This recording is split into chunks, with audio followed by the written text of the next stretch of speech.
tarde a todos. Eu gostaria muito de agradecer o convite para estar aqui. Está funcionando? Você está me ouvindo?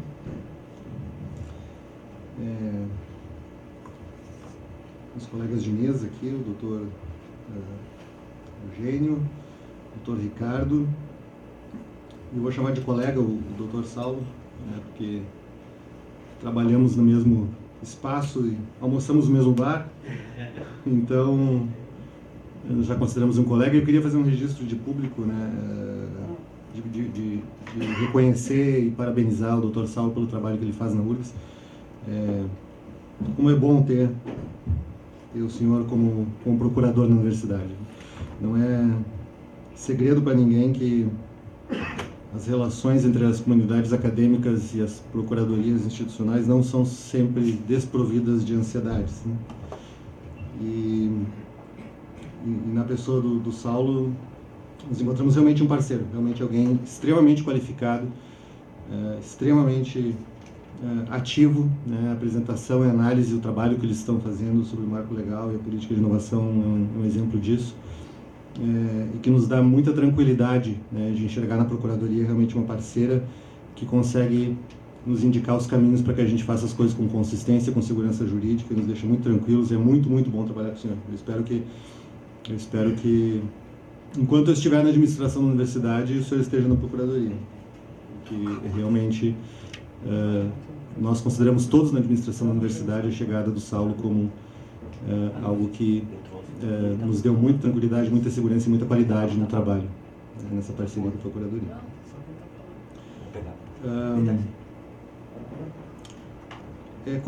Quantos da plateia são da área do direito? Todos? De alguma forma ligados ao Judiciário, Ministério Público, Procuradorias? E quantos já trabalham ou já se debruçaram mais especificamente sobre políticas de ciência e inovação tecnológica? Tá, ótimo. Assim fica mais fácil. Tem um engenheiro mecânico também. Tá bom. Eu vou me apresentar um pouco mais, mas não é para... Eu não gosto de fazer isso, não é nenhuma falsa modéstia, mas é uma coisa chata ficar recitando o próprio currículo, mas daqui a pouco eu vou me apresentar um pouco mais para vocês entenderem um pouco de onde vem o meu olhar. Mas eu estava pensando em que tom dá para essa intervenção aqui. Eu não fiz nenhuma apresentação de slides, nada.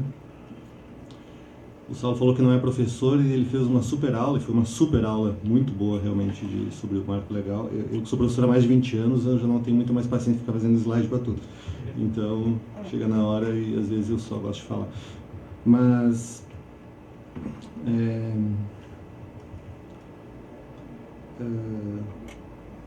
então, eu estava pensando qual tom dá para a intervenção. Primeiro eu pensei em fazer o dever de casa e me debruçar de forma mais detalhada sobre o marco da inovação, mas eu não sou da área do direito e sou um analfabeto jurídico praticamente, e esse caminho teria sido muito infeliz porque eu jamais conseguiria ter olhado no detalhamento que vocês têm, né, que o Saulo deu, então teria sido fútil o meu esforço. Eu poderia também falar do momento atual, da crise aguda que nós estamos vivendo nas universidades e no sistema de ciência, talvez a mais aguda da história do país, provavelmente. Mas aí também eu acho que começaria a chorar aqui e tal, acho que não é o caso. Nós podemos falar disso na discussão depois, se vocês quiserem saber algo sobre o momento que está muito dramático nas últimas semanas particularmente, e de muita incerteza. Mas eu acho que a nossa conversa anterior, acho que ela é uma conversa que não chega a ser acadêmica, mas ela é mais geral a respeito de modelos e de processos e de formatos de inovação e um pouco do histórico disso, né? Então eu vou tentar ir por aí. E eu queria dizer que eu estou tirando o chapéu institucional de cargos e de pró-reitor e estou falando como CPF. Tá? Então a minha intervenção não é uma intervenção institucional do ponto de vista da reitoria ou da pró-reitoria da URGS, mas é eu, Rafael, e minhas opiniões. Então, vocês viram na gentil apresentação que o Dr. Ricardo fez, eu sou... Na verdade, o meu título de graduação é meio exótico. Eu sou graduado em Biofísica, um título de graduação que poucos brasileiros têm, que é um subcampo da biologia. Eu fiz mestrado e doutorado em Bioquímica, fiz o pós-doutorado na Universidade da Califórnia em Neurobiologia. Então, uma formação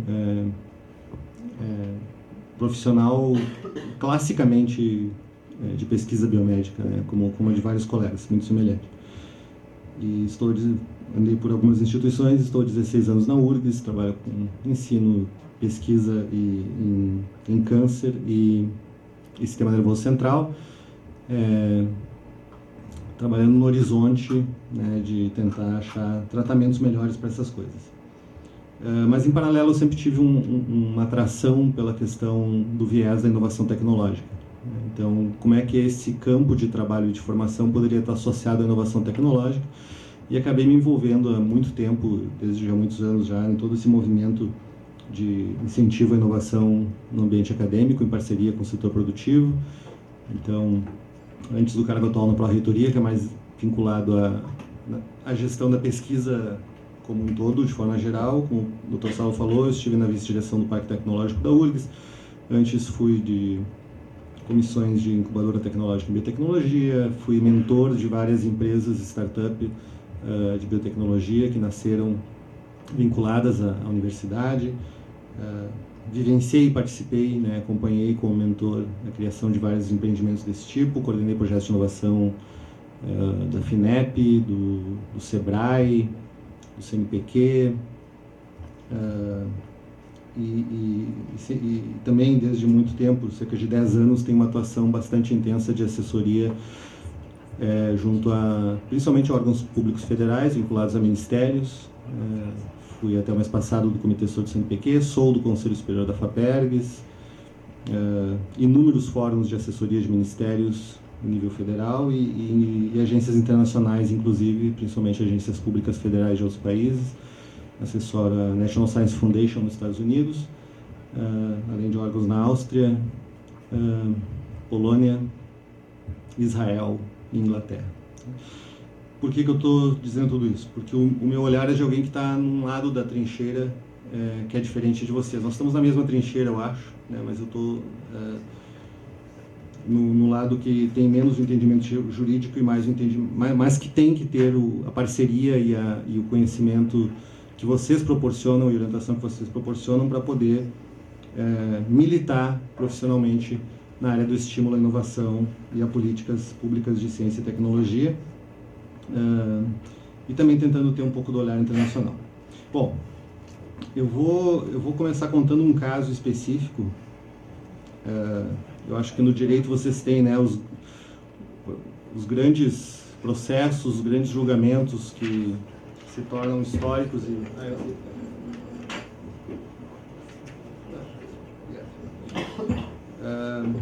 que se tornam a jurisprudência, né? Me avisem se eu falar algum termo errado, que depois são estudados porque serviram de precedente e acabaram originando toda uma linha de trabalho.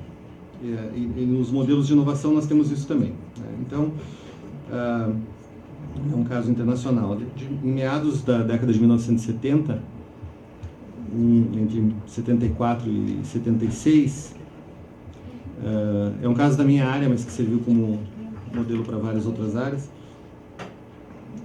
Existia um professor da Universidade da Califórnia em Berkeley, que é uma universidade pública, a Universidade da Califórnia é pública estadual. Nos Estados Unidos não tem universidades federais, mas a maior parte das universidades são estaduais, públicas. E o Herbert Boyer era um professor de bioquímica em Berkeley, trabalhando com sua pesquisa básica biológica em biologia molecular. E chegou numa ferramenta, numa descoberta que tornava possível editar DNA. Ou seja, agora a gente pode pegar e planejar um pedaço de DNA e produzir.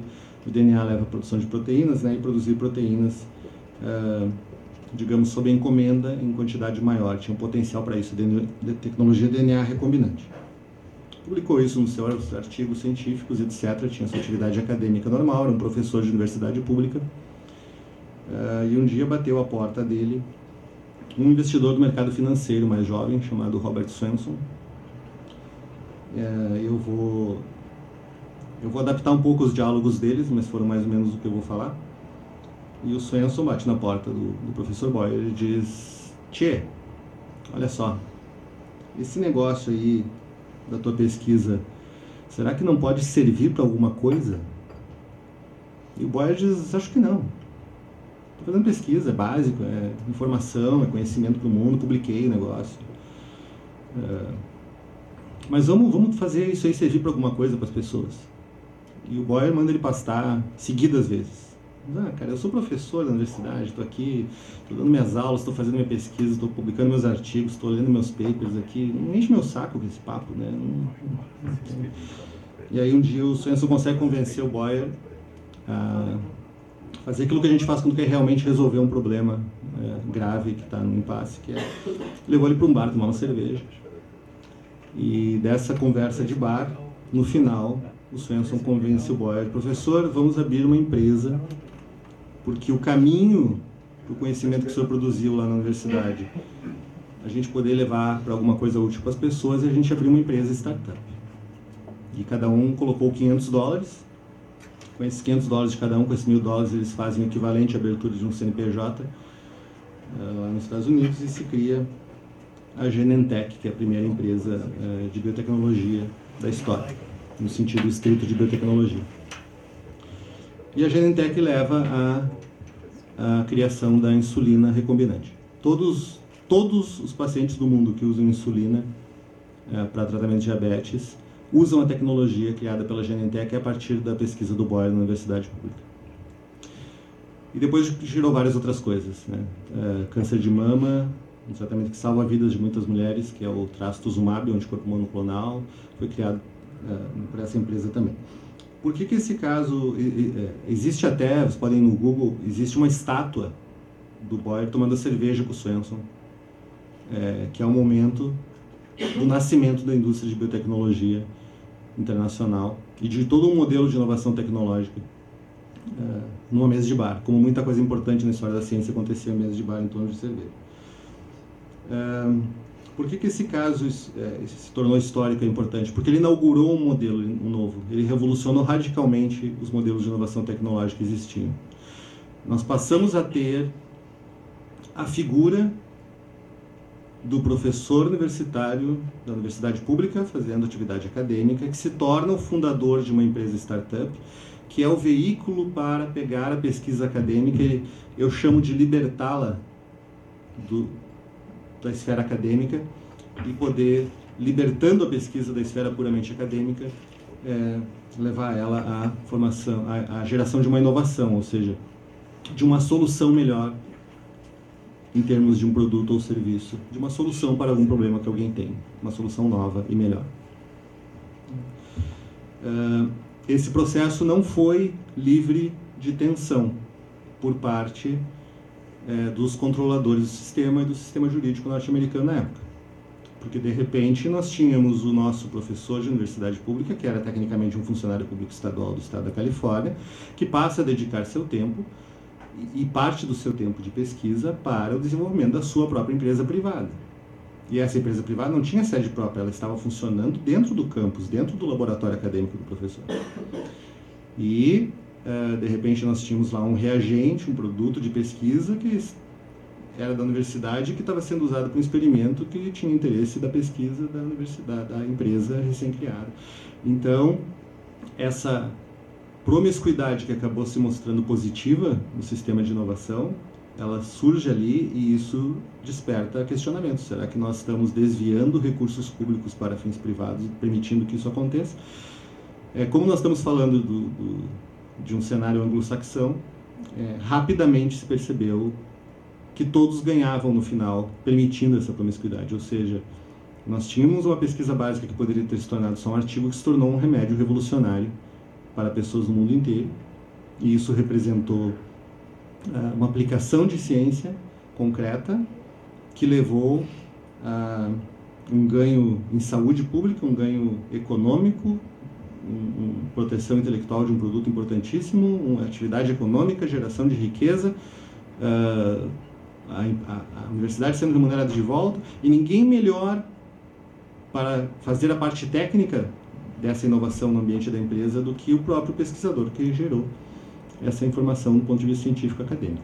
Então, no caso da Genentech, ele inaugura esse modelo, um modelo em que a universidade passa a ter um papel direto, inclusive com seus quadros, espaços físicos e recursos, na geração de empreendimentos privados que servem para gerar inovação de ganho social e nacional e de interesse público, mas que são empreendimentos privados. e que precisam de apoio na sua fase inicial, porque são empresas que passam muito tempo sem faturar dinheiro nenhum.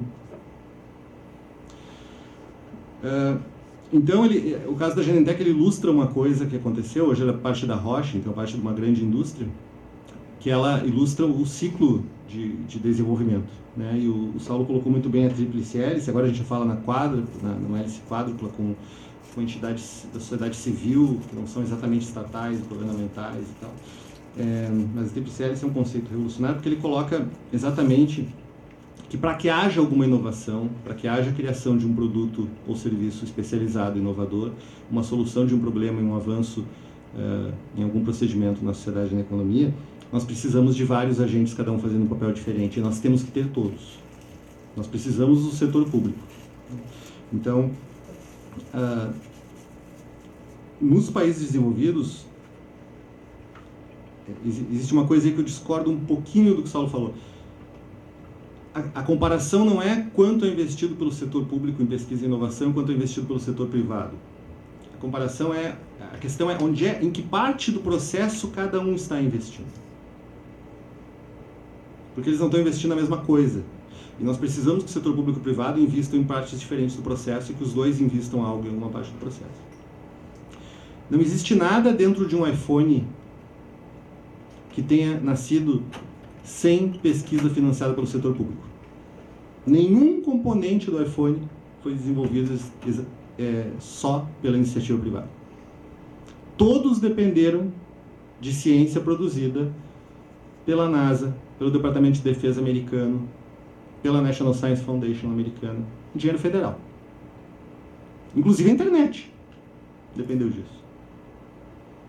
Mas vocês não compram um iPhone que é um produto de uma loja do governo norte-americano. Vocês compram um iPhone que é um produto da Apple, que, tendo à disposição o conhecimento gerado pela pesquisa financiada pelo setor público, monta um aparelho e gera uma inovação com o investimento privado dela, com base na base de conhecimento e tecnologia que havia sido gerada pelo setor público. Vou dar outro exemplo. 75% dos medicamentos em uso na medicina hoje, para existirem, dependeram em algum momento de pesquisa financiada por uma instituição chamada National Institutes of Health, NIH. O National Institutes of Health e tem um estudo recente, 100% dos medicamentos novos aprovados no mundo nos últimos 10 anos. Ou seja, se vocês usam algum remédio, basicamente vocês estão usando um produto de pesquisa do NIH. O NIH é um órgão público federal do governo norte-americano, que é além de ter um campus próprio, ser um instituto de pesquisa propriamente, onde ele realiza a própria pesquisa, ele é o principal financiador da pesquisa científica em saúde, medicina e biomedicina, em todas as universidades, todo o sistema acadêmico norte-americano. Se for em Harvard é privada, mas tem dinheiro do NIH. Se for no MIT é privado, mas tem dinheiro do NIH. Se for em empresas startup de saúde e biotecnologia, tem dinheiro do NIH. 30 bilhões de dólares federais por ano, alocados pelo Congresso. Os pesquisadores que estão entre os melhores do mundo, mais competitivos, são funcionários públicos federais, sujeitos a todo tipo de controle, como nós somos sujeitos aqui como na Universidade Federal. Nenhum remédio nos últimos 10 anos surgiu na medicina, e 75% dos medicamentos em uso hoje surgiram por causa do investimento em pesquisa do NIH federal, público. Numa fase de investimento, numa fase da pesquisa, em que o setor privado não investe. Porque nós não sabemos, nas fases iniciais de pesquisa, o que vai dar certo, o que vai gerar inovação. E nós não temos como prever. Se eu começar um projeto e me perguntar, mas qual inovação isso vai gerar daqui a 20 anos, eu não faço a menor ideia. Eu vou dizer, eu espero que gere isso, eu estou trabalhando para isso. Mas é esse meu trabalho. Quando nós começamos na área biofarmacêutica, que é a área que eu trabalho, desenvolvimento de fármacos e tal. Quando a gente começa um projeto de pesquisa para estudar uma possível nova estratégia de tratamento para uma doença, a chance de que isso vire um tratamento inovador é 1 em 20 mil. Um projeto em cada 20 mil que diz que estou trabalhando para tentar achar um tratamento para uma doença vai realmente conseguir fazer isso e ter um produto no mercado. a taxa de risco é muito alta. Tão alta que existe o conceito econômico nessa área de falha de mercado. O setor privado não tem como arcar com o risco do investimento em pesquisa básica. A massa de conhecimento de pesquisa básica no mundo desenvolvido todo, e onde funciona a cadeia de inovação, é feita pelo setor público.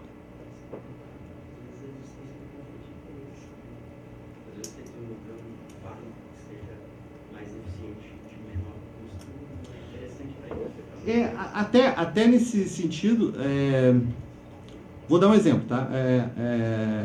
As pessoas dizem, existe a cura do Alzheimer ou do câncer de pulmão, mas a indústria está segurando porque prefere...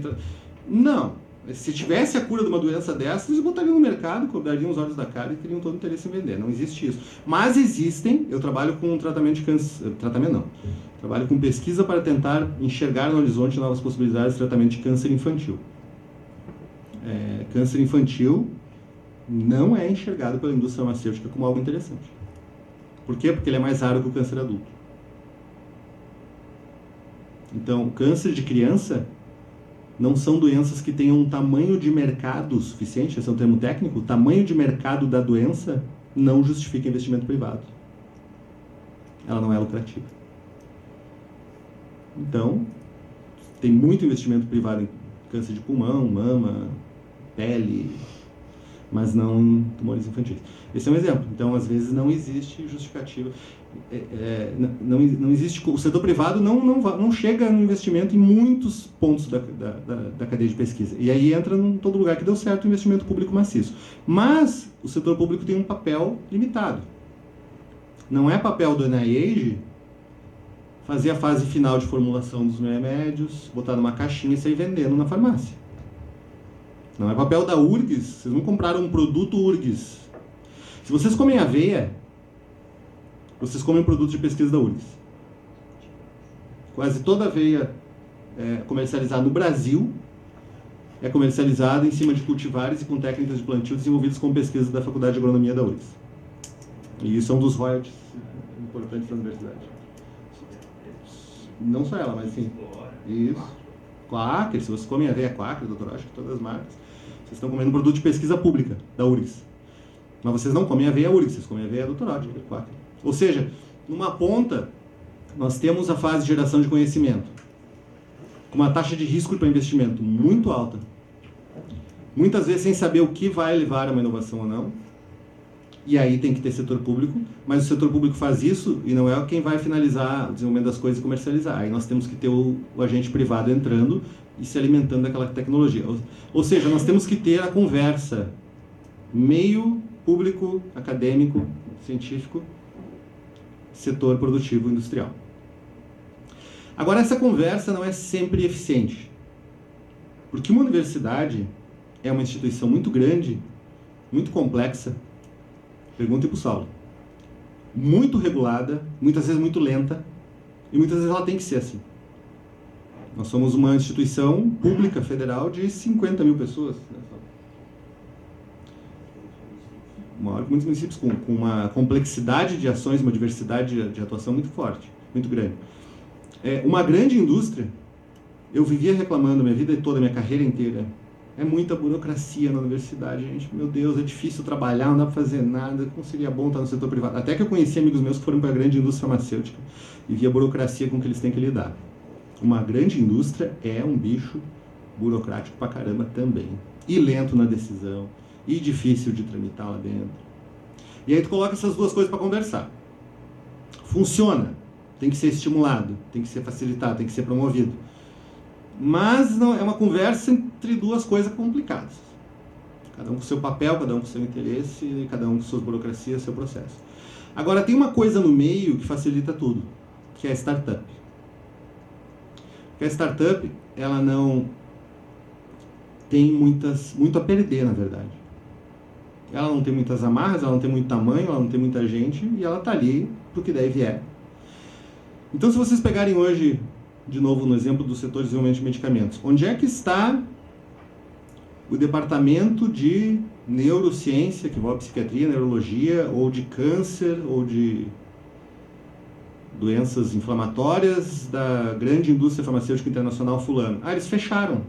Não tem mais. Demitiram os pesquisadores. Cada vez mais a atividade de pesquisa é reduzida dentro da indústria. Mas não são eles que terminam o desenvolvimento dos fármacos, embalam, formulam, aprovam e levam para o mercado e chega até nós? Sim, são. E de onde é que vem? Vem da startup que eles licenciaram um produto ou compraram a startup ou fizeram um contrato de co-desenvolvimento. E a startup saiu da onde? Da universidade. Então a gente tem os pesquisadores trabalhando no âmbito acadêmico até que alguém diz, opa, aqui tem algo que de repente vale a pena. E eu estou falando de modelo internacional, falando do que é o nosso, do que a gente já faz, mas poderia e deveria estar fazendo muito mais. Estou falando dos Estados Unidos, que é o sistema acadêmico científico de inovação mais fluido do mundo e mais eficiente do mundo. Maior. E de vários outros países que fazem o mesmo modelo.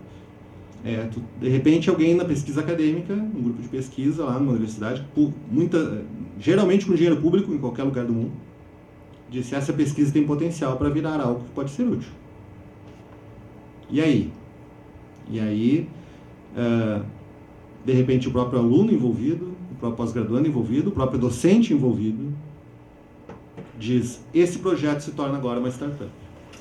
Então, com isso, ela continua tendo os ganhos da proximidade com a academia, continua tendo o know-how de quem desenvolveu, quem tem o conhecimento técnico sobre aquilo, mas ela está livre da amarra dessa grande instituição e ela está mais livre para o negócio andar mais rápido e atrair outros financiamentos e conversar com outras pessoas que o cara lá só na universidade não poderia fazer. E a startup vai crescendo e vai levando a coisa adiante, até que na outra ponta, alguém grandão, uma indústria estabelecida, sem mais tanto apetite para inovar, diz assim, opa, isso aqui me interessa. Eu tenho as condições de levar adiante e finalizar o produto que vocês estão desenvolvendo e vai lá e se alimenta daquilo. Então vocês têm na grande indústria farmacêutica, por exemplo, um pipeline de produtos e projetos que vão levar os medicamentos que nós vamos usar amanhã, que são comprados ou licenciados de startups. E as startups nasceram do ambiente acadêmico. Pois não. A minha pergunta é justamente sobre a pergunta. Eu posso fazer a pergunta agora? Pode.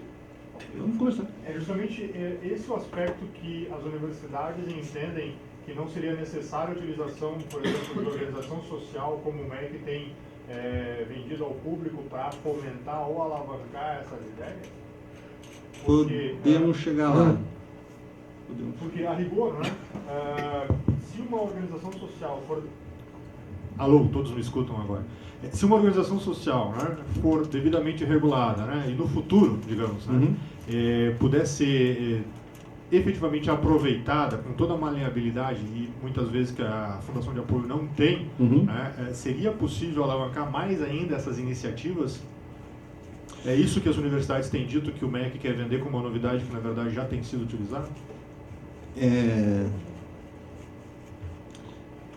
A resposta curta que eu pessoalmente tenho ali não tem novidade que a gente ainda não faça, não tem como fazer. O que seriam os supostos benefícios. Mas ali tem riscos muito grandes. Mas eu vou, e me lembra, anotar um comentário sobre o futurismo para o final, para não perder a meada, pode ser?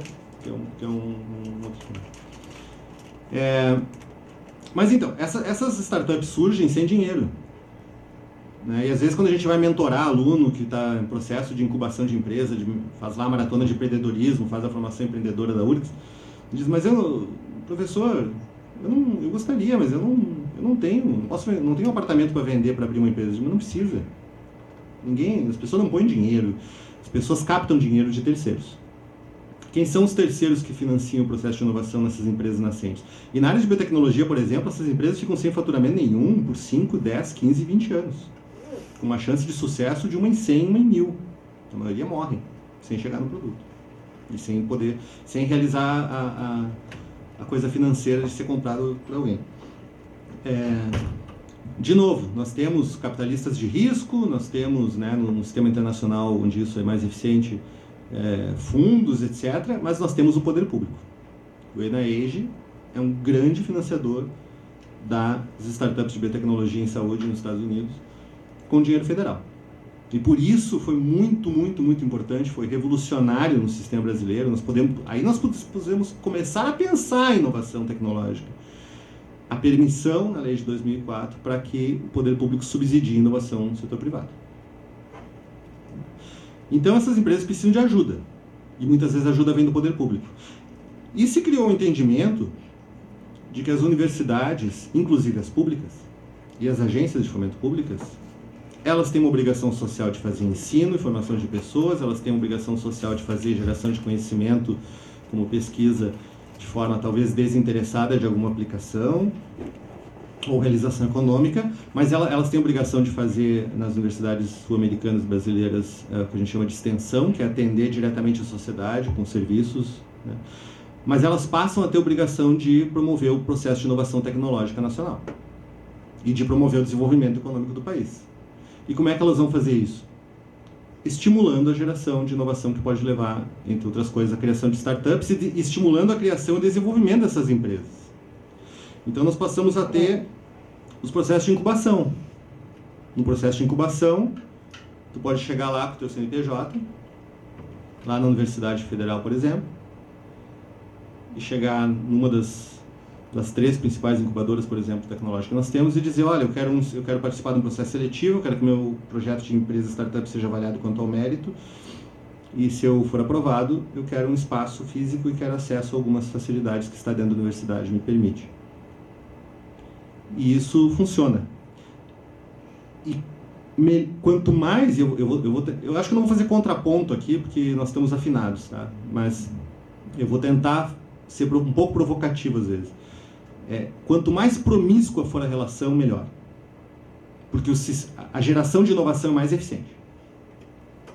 Então, assim, se eu tiver uma empresa startup isolada lá num lugar, bom, tudo bem. Mas se eu tiver lá dentro do campus universitário, rodeada pelo ambiente de criação de conhecimento na área dela, rodeada pelas melhores cabeças da área dela, ela vai inovar melhor e vai ter mais chance de sucesso. E se ela estiver lá dentro do mesmo prédio, onde tem o laboratório de pesquisa, onde tem a sala de aula, ela vai ser estimulada pelos alunos e professores em ambiente de pesquisa e ensino e vai estimular de volta e vai gerar feedbacks que podem se incorporar de volta no processo de pesquisa e ensino. E se ela estiver lá dentro do laboratório de pesquisa, então, e tem coisa da empresa andando do lado, na mesma bancada da coisa da pesquisa básica, não sei o quê, mais eficiente vai ser o processo. Uma coisa vai alimentar a outra e nós vamos ter mais geração de inovação, mais chance de sucesso. E ela vai remunerar a universidade. O processo de incubação envolve pagamento de uma taxa pelo uso da estrutura, etc. Mas se nós tivermos um ambiente em que eu tenho lá a empresa incubada e tem um menino trabalhando, e ele passa por um professor no corredor que é especialista na área do projeto que ele está fazendo na empresa. Professor, eu estou com uma dúvida aqui, como é que se faz tal coisa? E o cara ajuda a resolver o problema. E ele consegue usar um equipamento para resolver um negócio do processo de desenvolvimento dele. Mais eficiente vai ser o processo de inovação. Então, eu vou simplificar e caricaturizar um pouco diálogos de que eu já participei, em que uma das partes, em geral, o nosso lado das coisas chega e diz assim, olha só, agora a universidade se envolveu mais uma esfera do que ela entrega de bom para a sociedade, do papel de retorno social dela. Ela está ajudando uma pequena empresa inovadora que não tem recursos a crescer aqui dentro, e ela está deixando essa pequena empresa inovadora usar os recursos dela e usar o know-how e expertise dela. E ela está, em torno disso, remunerando de volta a universidade por esse uso, com um contrato de incubação. E o professor que participa da experiência, o aluno que participa dessa experiência ainda tem um ganho a mais na sua formação profissional ou na sua atuação profissional. E o cara que consegue interagir um pouco com a startup e a professor, consegue alguns conceitos de gestão que ele pode levar para aprimorar a gestão da atividade de ensino dele e de pesquisa dele, se torna um professor e pesquisador melhor no setor público. E ele também está ajudando a empresa e todo mundo está ganhando. São espirais ascendentes em jogos de ganha-ganha, sistemas em que todos ganham. Olha que coisa linda. E quanto mais a promiscuidade acontecer entre esses agentes dentro do espaço acadêmico, melhor. Porque mais coisas boas vão acontecer. E do outro lado tem alguém ouvindo dizendo assim, você está me falando de um sistema em que nós temos uma instituição pública federal, com recurso público federal, destinando espaço físico e destinando recurso e usando a atuação de seus profissionais para ajudar um empreendimento de caráter privado com fim lucrativo e que tem interesse do cara que está dentro da universidade também nesse perfil lucrativo. E o cara está imaginando assim, meu Deus, isso é um negócio monstruoso, tem que parar isso tudo, todo mundo tem que ir para a cadeia. Vocês veem como tem visões diferentes nesse processo. Agora, Quando esses processos acontecem, as universidades estão fazendo um papel social, elas estão ajudando o desenvolvimento soberano, econômico e social do país, elas estão ajudando a criação de produtos nacionais que vão ajudar na saúde, vão ajudar na agricultura, vão ajudar a trazer soluções reais para as pessoas. Ela aumenta a sua responsabilidade e o cumprimento da sua responsabilidade, tirar a sua pesquisa dos seus muros e transformar isso em coisas que podem realmente ajudar as pessoas. E aí nós temos o papel das incubadoras, parque tecnológico, etc. Óbvio que isso gera tensão regulatória e legal. E é dentro disso que vem o marco da inovação, tentando disciplinar isso e regular corretamente, que é uma coisa que precisa de regulação, mas que não pode ser visto como algo totalmente nocivo. No meio desse processo todo, vai existir uma entidade que é a patente. Em geral, se eu tenho um projeto de pesquisa que eu acho que pode levar a alguma coisa, e eu não tenho propriedade intelectual vinculada, de repente vai chegar alguém, uma grande empresa que quer interagir com a universidade, chega lá na CDTEC, o nosso NIT, e diz: quem é que trabalha com desenvolvimento de fármaco para câncer? Ah, tem uma professora na farmácia que faz uma formulação que melhora o acesso da quimioterapia aos tumores. Eu quero investir nisso. Eu quero transformar essa pesquisa de vocês em algo. Me passem isso aí. Eu quero licenciar a patente. Não tem patente. Não tem, não. Publicou tudo já, qualquer um pode fazer. E aí como é que eu posso, como agente do setor produtivo, proteger meu investimento? Eu posso investir. Daqui a pouco o cara lê o paper dela e copia toda a tecnologia e passa na minha frente, e eu não tenho proteção nenhuma, então acabou. Existem cenários em que o item propriedade intelectual, a patente, é fundamental, ou ele mata a possibilidade daquilo virar algo inovador. Existem outros cenários em que não. E a questão da patente é interessante, porque a gente enfrenta às vezes ainda debates, né, dentro da universidade. E as pessoas dizem, eu sou contra a patente porque nós trabalhamos para gerar conhecimento disponível para o universo. Patentear é privatizar o conhecimento que foi gerado com recurso público. Eu digo, bom, nós geramos pesquisa em geral, publicamos um artigo internacional. Ou seja, nós transferimos o copyright, os direitos do conhecimento gerado com o dinheiro público brasileiro para uma grande empresa internacional que é uma editora de periódicos. E nós passamos os direitos autorais para ela e ela nos cobra de volta para nós lermos o nosso artigo. Acho que isso é privatizar o conhecimento também. Agora, se eu, Estado, invisto em pesquisa e aquilo tem potencial de gerar tecnologia e eu consigo fazer propriedade intelectual, isso significa que eu estou protegendo meu investimento e eu garanto que o direito de exploração e desenvolvimento daquilo, o país vai ter, e o Estado vão ter algum retorno, a universidade onde aquilo foi feito vai ter algum retorno. Então, a patente é muito importante. Existem modelos e discussões diferentes. O mundo já está migrando em várias áreas para uma coisa pós-patente. Inovação aberta, joga tudo lá, dados disponíveis para quem quiser, livremente, sem custo, e a inovação aberta vai sair dali. Existem interpretações, por exemplo, chega uma grande indústria e diz: eu quero usar tal tecnologia. Está patenteada pelo setor público. Tá, mas quem é que pagou a pesquisa? Foi o setor público. Quem é que paga o setor público? Imposto. Eu não pago imposto? Paga. Então é meu também. Então deveria ser bem comum, disponível para uso para qualquer um, inclusive por mim, sem precisar acessar, licenciar e remunerar mais o Estado, porque eu já remunerei o Estado pagando imposto que gerou a pesquisa. Existe essa interpretação também, que é usada pelo setor produtivo às vezes. Mas a patente é uma figura central. Nos Estados Unidos foi feita, a partir de casos como esse da Genentech nos anos 70, em 1980 eles já fizeram o Bayh-Dole Act, que mudou a configuração do processo de inovação no ambiente acadêmico e a relação universidade-empresa, o papel do professor, que a partir de agora é estimulado a ter suas empresas também, e a propriedade intelectual. O governo americano, sempre que financiava a pesquisa com dinheiro federal, que a maior parte da pesquisa americana é financiada com dinheiro federal, mesmo que eles tenham muito mais investimento privado, NASA. A gente vê a NASA, né? Os caras chegaram em Marte, olha lá o que fizeram, olha a sonda, olha isso, olha aquilo. É uma agência pública federal, os caras da NASA são funcionários públicos federais, é dinheiro do governo. Muito, muito, muito, muito dinheiro público em pesquisa. Muito dinheiro público em pesquisa. Fez 50 anos, Apolo chegou na Lua, Apolo 11? 8. Fez 50 anos este ano. Aquele projeto consumiu 1% do PIB americano em determinado período, de dinheiro federal, público. 1% do PIB norte-americano, federal, dinheiro público foi destinado para o projeto botar o homem na Lua, e botaram. E aí o NIH, por exemplo, que é dinheiro público federal, é o maior licenciador de patentes de alta qualidade para a indústria farmacêutica. Os remédios que a indústria farmacêutica produz vêm de propriedade intelectual do setor público, protegidos pelo NIH, a partir das suas pesquisas financiadas com o setor público. Então vocês têm que... Se não tiver alguém na cadeia, se eu tiver alguma perna manca aí, se eu tiver alguma coisa frágil, se eu não tiver um setor público forte investindo maciçamente em pesquisa acadêmica, se eu não tiver startup sendo gerada a partir disso com liberdade para atuar e sendo apoiada, e se eu não tiver a grande indústria no final, se qualquer peça estiver faltando, eu não tenho atividade de inovação.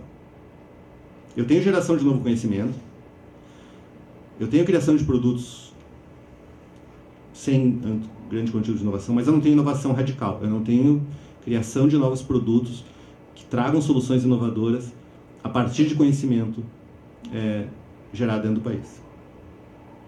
E no Brasil, por exemplo, nós nunca geramos um medicamento radicalmente inovador. Nos falta o sistema muito bem construído. E além de estar muito bem construído e tem que ter todos os atores, ele tem que ser ágil, ele tem que funcionar muito bem. Porque isso é um jogo de competição internacional. A gente demora na universidade muitos anos para conseguir fazer um prédio. A China fez um parque tecnológico, que eu não sei em que posição está, mas deve ser o maior ou entre os maiores do mundo, em 3 meses. Eu sempre digo, essas duplicações de estrada aqui que a gente fica 20 anos esperando, os chineses acho que fazem em 2 horas. Então, se a gente anda devagar e o outro anda mais rápido, a gente está andando para trás. É uma corrida. Ah, mas nós estamos conseguindo evoluir, porque agora nós passamos 10 anos discutindo, as pessoas estão se convencendo e o sistema está conseguindo mudar. Sim, mas nós passamos 10 anos discutindo isso que os outros discutiram em um mês, e agora o cara está lá na frente e nós andamos um pouquinho, então nós estamos ficando para trás. Sistemas têm que se estabelecer, têm que funcionar. Não precisa reinventar a roda, é fazer o que o mundo faz e dá certo. Bom, para terminar essa intervenção inicial, depois a gente pode discutir, eu notei algumas coisas. O Boyle Doll Act de 1980 foi um dos modelos para o marco legal de inovação brasileiro. A gente foi discutir, a gente foi tentar resolver aquela crise e não resolvemos que os americanos tiveram. Como é que funciona isso agora, do novo papel da universidade, na geração de inovação e da startup e tal? Eles resolveram nos anos 70, nós fomos fazer o marco em 2018, a lei de inovação em 2004, e estamos ainda brigando um pouco com isso. O Saulo falou muito bem, dentro do cenário de pesquisa e inovação, existe sempre uma tensão entre... Porque olhem só, atividade científica e de inovação, isso é um pouco romantizar também, tá? Ela não é só isso. Mas ela é uma atividade de criação livre, ela é uma atividade dinâmica, ela é uma atividade de surpresa, ela é uma atividade de coisas que surgem inesperadamente.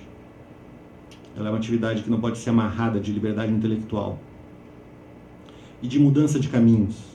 E eu estou fazendo um projeto científico e eu esperava que eu fosse chegar em A, mas agora eu cheguei em A e A é meio decepcionante, ou alguém chegou na minha frente e eu tenho que abandonar aquele caminho e ir para um outro caminho.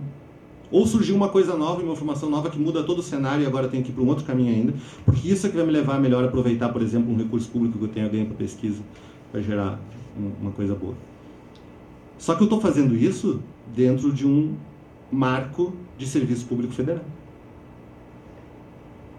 com uma cultura de controlar o que eu faço semelhante ao que controla outras coisas, que são mais... Atividade de pesquisa e inovação, ela não é cartorial, ela não é previsível. Eu tenho que prestar contas, mas eu tenho que prestar contas de forma que se adeque a essa realidade. É uma atividade de alto risco, uma atividade que tem novidade o tempo todo, que muda muito rapidamente, que tem... E aí como é que... Isso sempre gera tensão, e não é uma tensão só brasileira, é uma tensão em todos os países que têm atividade de pesquisa e inovação. Como é que é o acompanhamento e os indicadores do que eu faço? Se eu estou fazendo uma atividade de criação, de liberdade, de imprevisibilidade, de risco, mas eu tenho que entregar um acompanhamento de produção e um indicador de produção que não prevê tudo isso. Então, eu tenho que escrever lá, nos próximos 4 anos meu projeto vai fazer A, B, C, D. Só que quando chegou no B, a coisa mudou toda. E aí eu vou ter que explicar que, olha, o B não é mais legal. Se eu fizer o que eu tinha falado, eu estou fazendo mau uso de dinheiro. Agora eu preciso mudar de rumo e fazer outra coisa que eu não tinha te falado quando tu me deu dinheiro.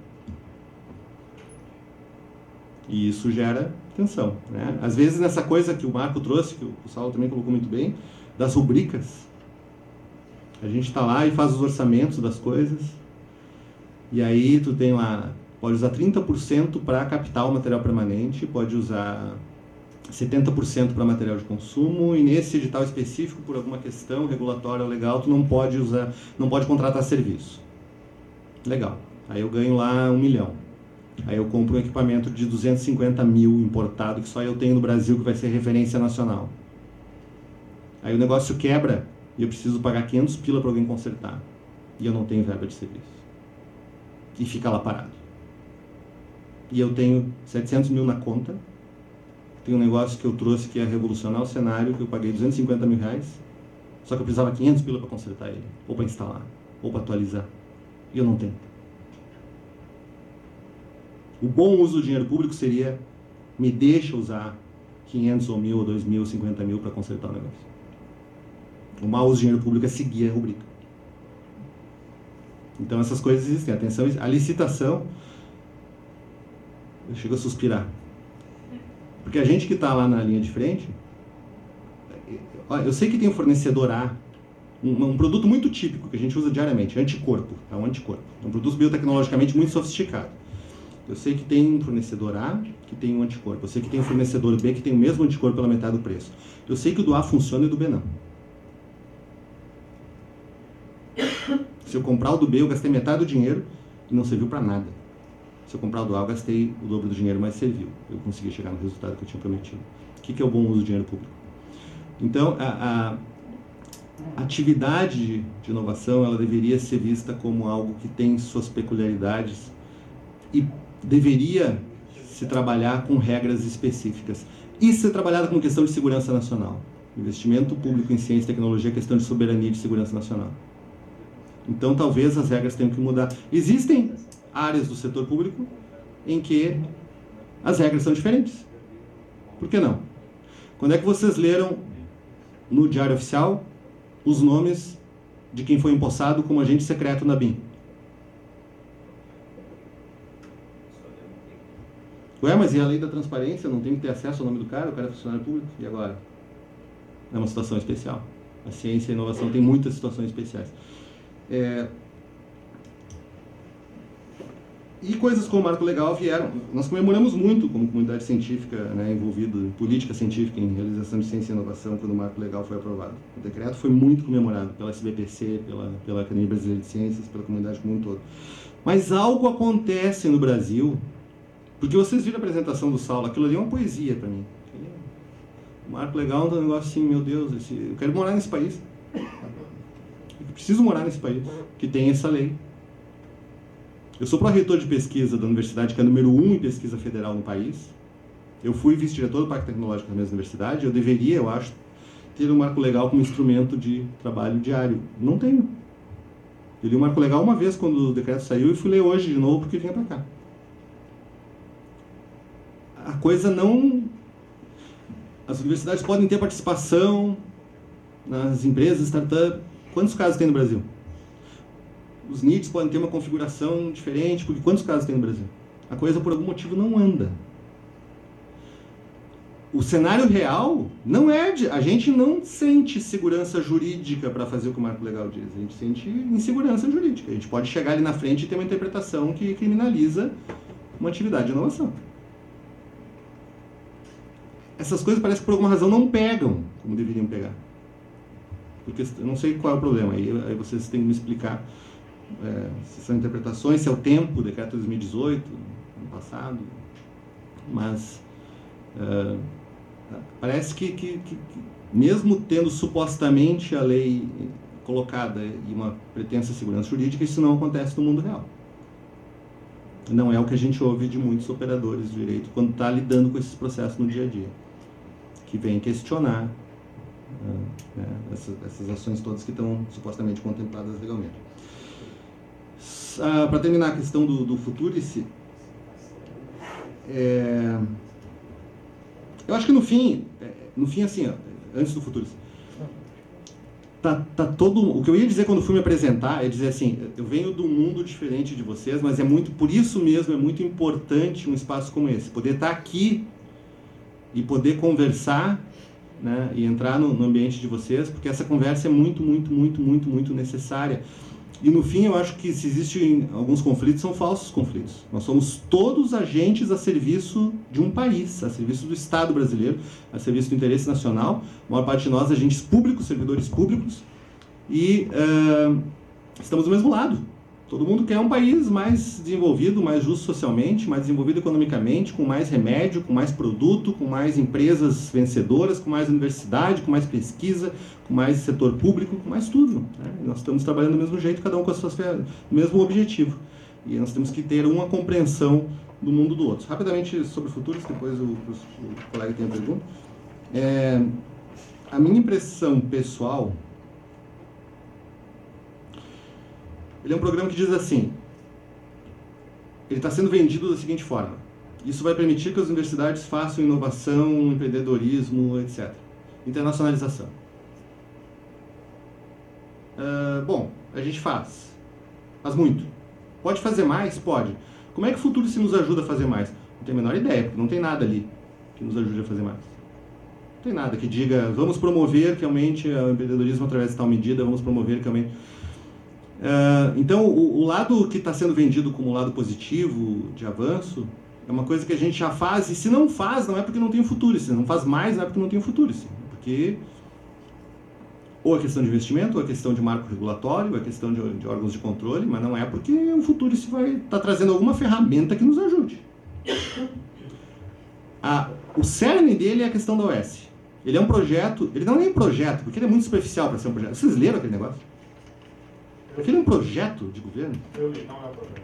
Não é um projeto. É uma ideia, né? Uma ideia muito mal rascunhada, me desculpe. Mas ele é um projeto de gestão. É um projeto de gestão que diz o quê? A gestão da universidade passa para uma OS. Quem é a OS? Como é que se constitui o processo lá dentro? Como é que ela é controlada? Quais são as atribuições dela? Não sei. É entregar a gestão de forma muito mal detalhada, é assinar um contrato em branco, né? É assinar, dizer assim, não, nós abrimos mão de vários componentes da gestão, em troca da promessa de quê? Um fundo patrimonial que gira no mercado em cima de cessão, de venda ou de aluguel de terrenos públicos. Eu não tenho experiência nisso, mas quanto tempo leva para constituir um fundo patrimonial baseado em imóvel e venda e aluguel de imóvel? A gente vai ter uma experiência agora com São Paulo. Qual delas? São Paulo vai fazer com o seu patrimônio imobiliário. Estaduais? Sim, não é uma coisa tão fácil assim. A gente já tem hospitais hoje, né? Hospital, fundo imobiliário. Então não é uma coisa tão fácil e não serviria para todas as ilhas. Isso. Não, assim... Em primeiro lugar, seria uma coisa de longo prazo.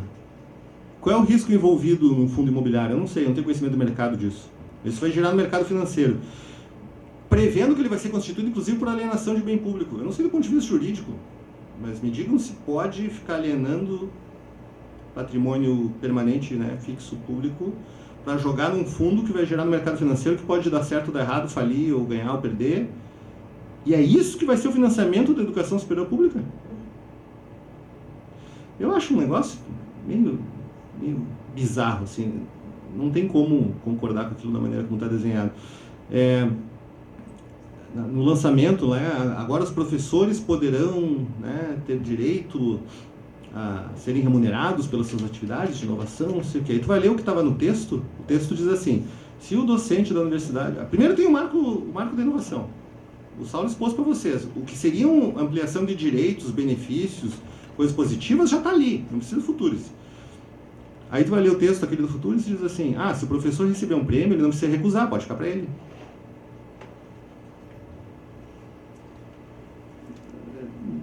Não, é vazio, é muito complicado, muito complicado. É um negócio que não... É muito difícil da gente... Obrigado. Né?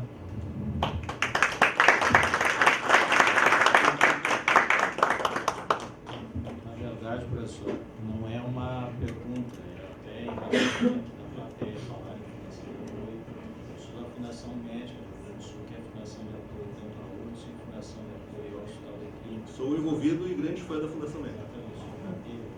Ser residente, já participamos de alguma reunião. Eu mais duas pessoas. Belíssimo trabalho. Exatamente. Então, a ideia que se tem, a Fundação Médica do Rio Grande do Sul, vou usar o nosso caso como exemplo. Ela foi fundada em 1991. A lei de fundações é de 1994. Eu acompanho a fundação desde 1995. A lei de fundação de apoio, ela tinha uma página. Atualmente eu deixei de contar, deve ter umas 6 ou 7, talvez seja essas amarras que aqui da plateia referiram. Mas as fundações de apoio, o que se pretende, na verdade, é que elas tenham o lugar delas reconhecido. Na medida do que? Existem em torno de 100 fundações de apoio no Brasil.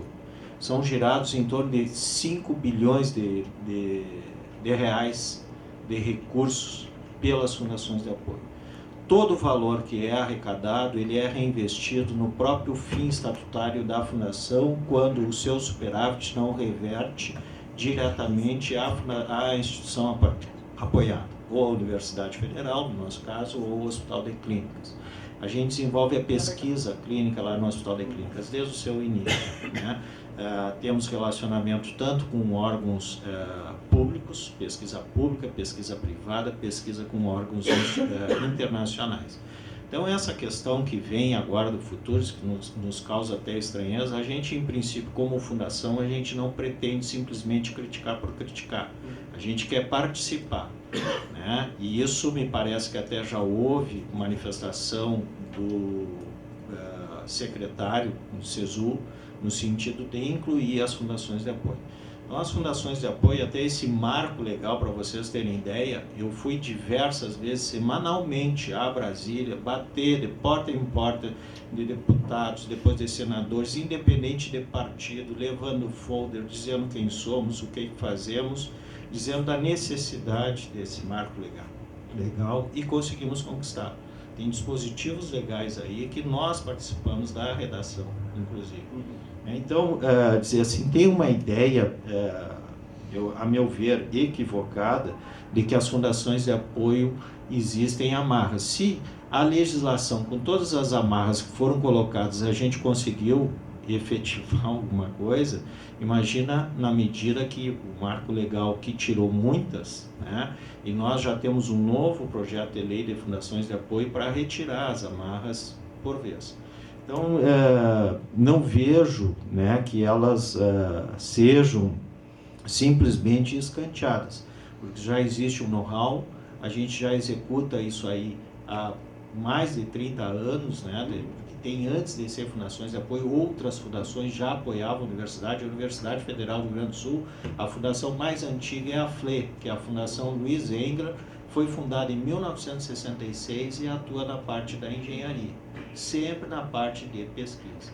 Então, dizer assim, nós temos esse know-how, nós sabemos o que, como fazer e tal.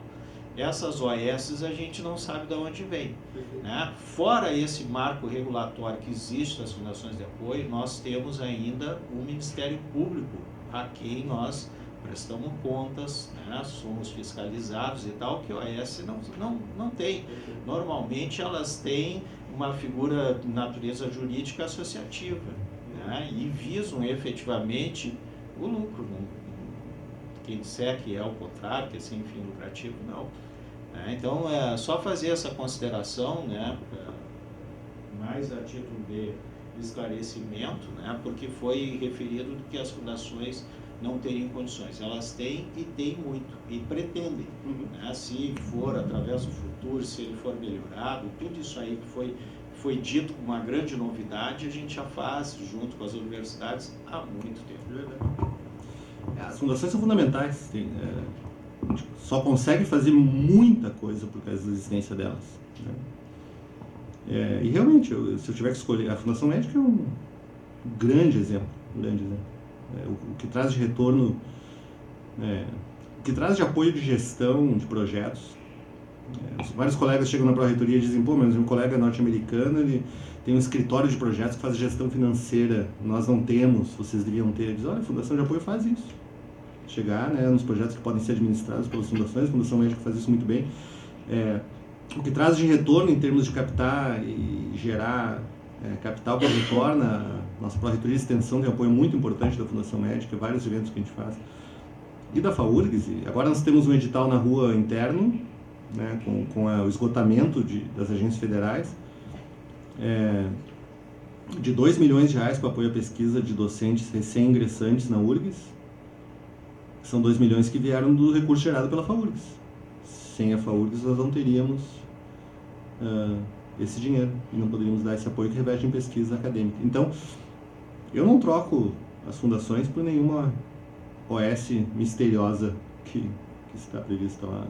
E as fundações realmente cumprem muito esse papel, muito bem feito, sem interferir na autonomia administrativa da instituição, que a OS vai fazer, em todos os níveis. No futuro se diz, a instituição passa a ser, digamos, subordinada a indicadores e metas de avaliação da OS. Que avaliação é essa? Em cima de quê? Quem decide? E a gente vai assinar esse contrato? Vai assinar esse programa? É complicado.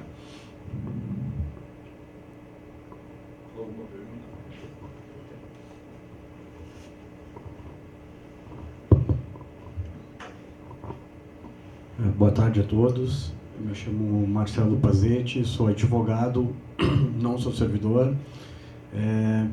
Professor Rafael, fiz minha pesquisa de dissertação também no Vale do Silício, lá em Berkeley Law. Aquela imersão que eu tive, eu pude ver realmente essa diferença de mindset nosso e deles, como funciona a pesquisa, como tem capital de risco circulando, né?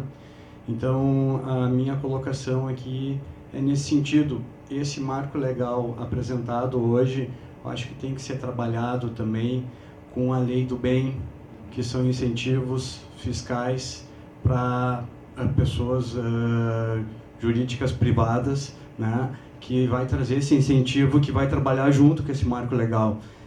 Gostei muito da apresentação do Dr. Saulo, mas eu acho que esse trabalho tem que ser mostrado junto nesse tripé e também aonde está o benefício para a entidade privada, que é através da lei do bem. Eu sou head de conhecimento da Associação Gaúcha de Startups, acho que o pessoal já andou conversando com o senhor lá no parque.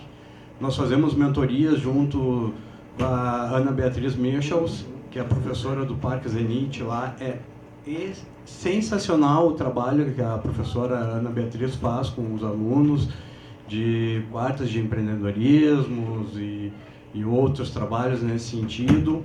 E o que eu vejo é uma necessidade de nós trabalharmos, de trazermos mais uma transparência em relação às patentes, de como funcionam esses contratos.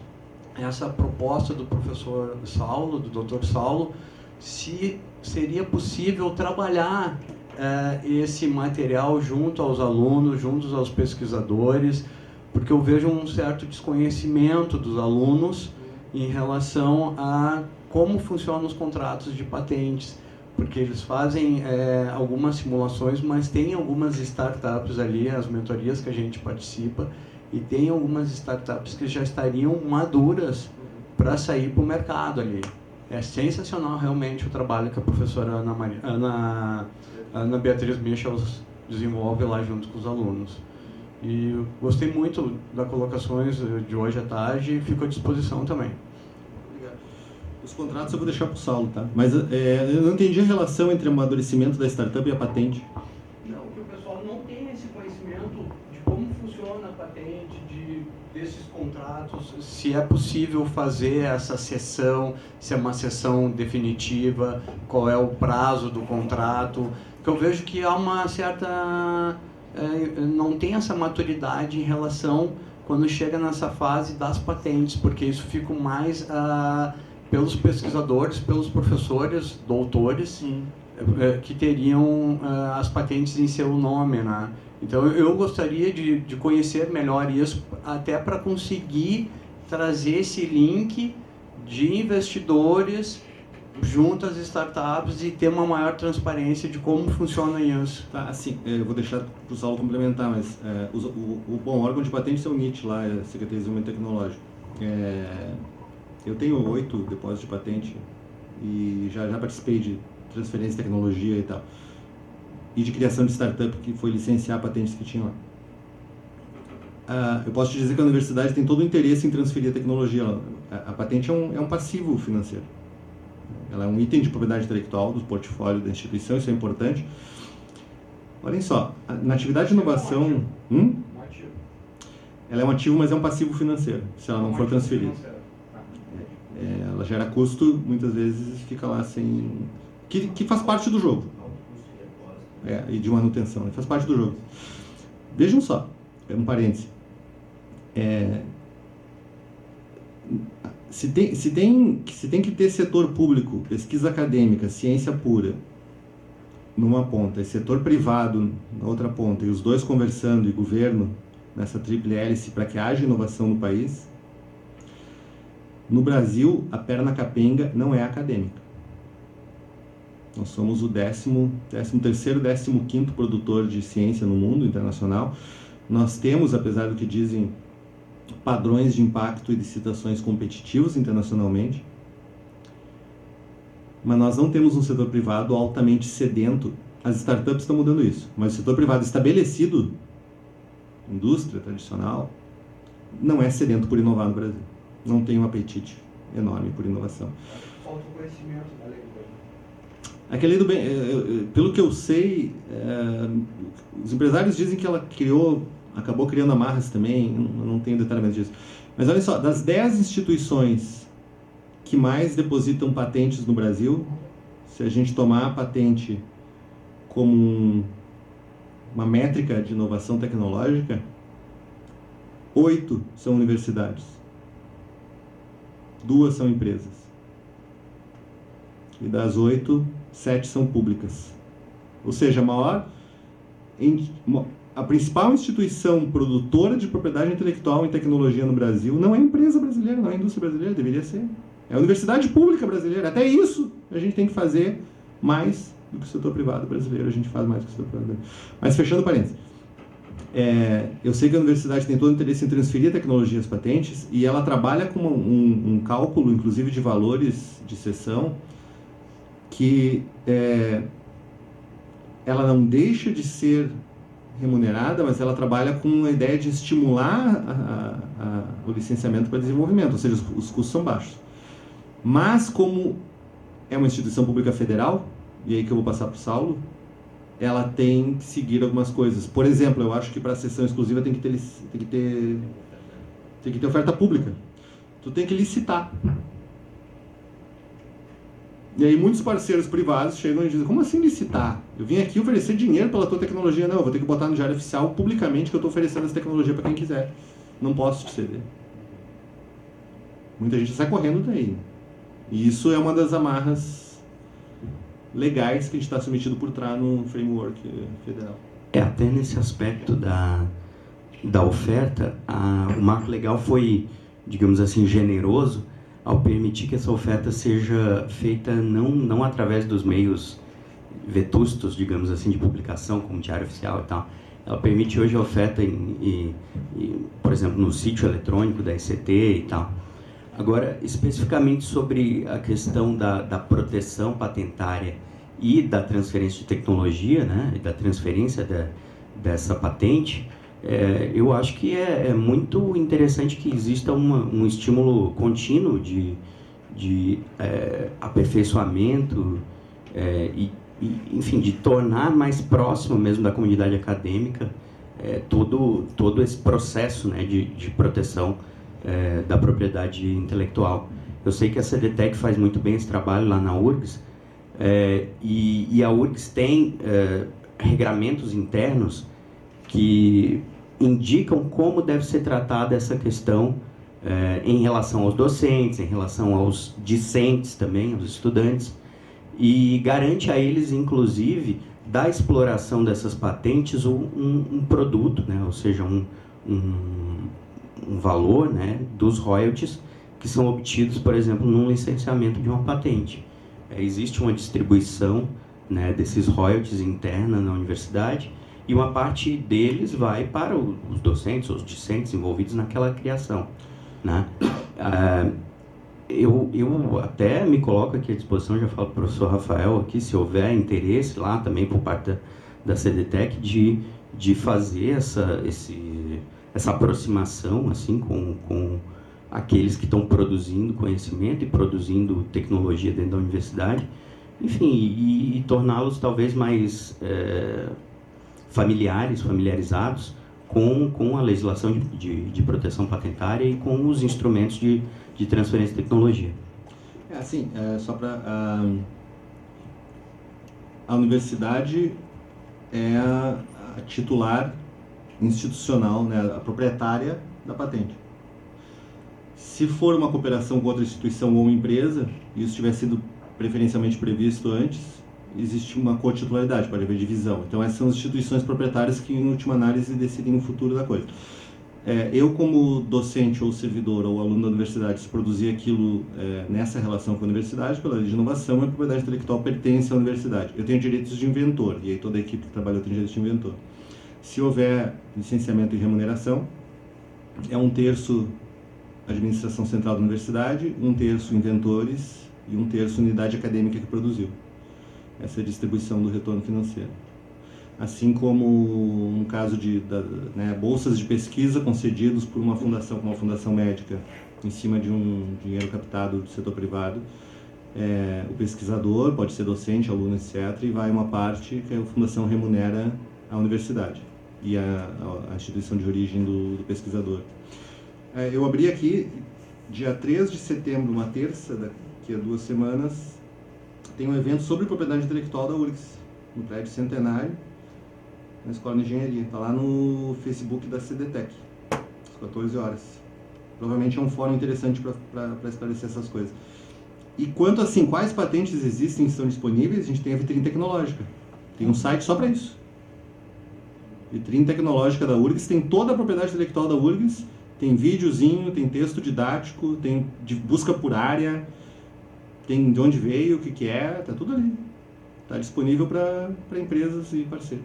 Agora a gente tem lá no Parque Científico e Tecnológico da URGS uma professora, né, uma docente da Faculdade de Direito, que é especialista, né, em propriedade intelectual. Agora, Kelly, exatamente. Ela recentemente foi lá e certamente vai ser de grande valia, né, para essa aproximação, digamos assim. Mas se tu quiser sentar com o Adriano, se tu marcar uma agenda com o Adriano lá na CDTEC, ele tira todas as dúvidas. E todo mundo participa dos eventos, das coisas, treinamentos lá também. A própria Ana, que é da CDTEC. A ideia é trazer para a comunidade, né? É abrir para os investidores terem esse conhecimento para conseguir fazer esse... Eu tenho a impressão que esse evento do dia 13 tem esse espírito. De repente aparece lá, Estou sempre por lá. Pessoal, agradecemos a presença Estamos de de portas todos. abertas lá na Propesc, na URGS. É muito prazer estar aqui. Agradecemos a presença de todos. Doutor Rafael, parabéns, está lá à disposição. Doutor Saulo, parabéns. Ricardo, obrigado pela presença. Encerramos as atividades.